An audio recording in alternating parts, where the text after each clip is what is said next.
Je vous le disais dans les titres, les efforts de la police nationale ont payé ces derniers mois. Elle est montée en puissance contre l'insécurité et le banditisme, ce qui s'est traduit par l'augmentation des patrouilles, des contrôles et des fouilles systématiques avec des résultats probants. Les différents commissariats de Bamako ont réalisé une série de coups de filet. Qu'est-ce qui explique cette montée en puissance de la police nationale? Élément de réponse dans ce reportage de Awa Kamara. Nuit et jour, les forces de l'ordre sillonnent les moindres coins et recoins de Bamako dans le but de repérer, traquer et anéantir les malfrats.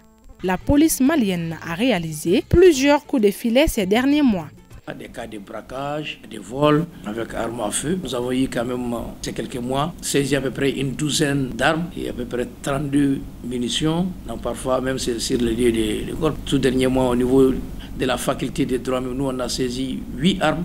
Nos descentes de police, nos différentes informations nous ont permis quand même d'interpeller plusieurs personnes. Dans la nuit du 15 au 16 octobre 2021, notre équipe de patrouille, dans sa mission régalienne, a interpellé un individu.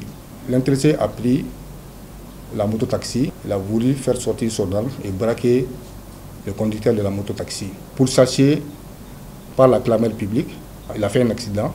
Ça s'est croisé avec notre équipe de patrouille. N'eût été l'intervention de la police, la population allait lyncher. Nous avons pu interpeller beaucoup de cas de braqueurs dans notre secteur.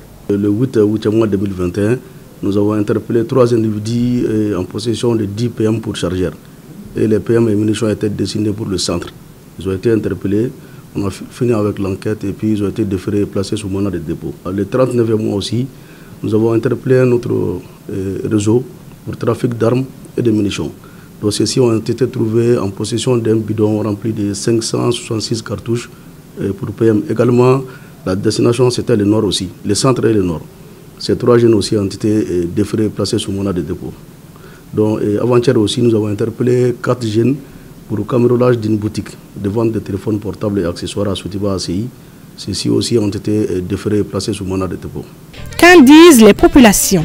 Au niveau de la police actuellement, il y a un effectif conséquent. On trouve quand même qu'il y a de nouvelles générations. C'est des gens qui maîtrisent aisément les nouvelles techniques de télécommunication et aussi les nouvelles techniques des malfrats. C'est pour cela d'ailleurs ils parviennent toujours à avoir des stratégies nécessaires pour pouvoir mettre ces malfrats hors d'état de nuire. C'est là où il faut saluer également l'administration policière parce que cette administration est parvenue à mettre une stratégie en place qui s'appelle la police de proximité. Et cette police de proximité a permis à la population d'avoir confiance en sa police, sans laquelle d'ailleurs la police ne pourrait pas faire son travail.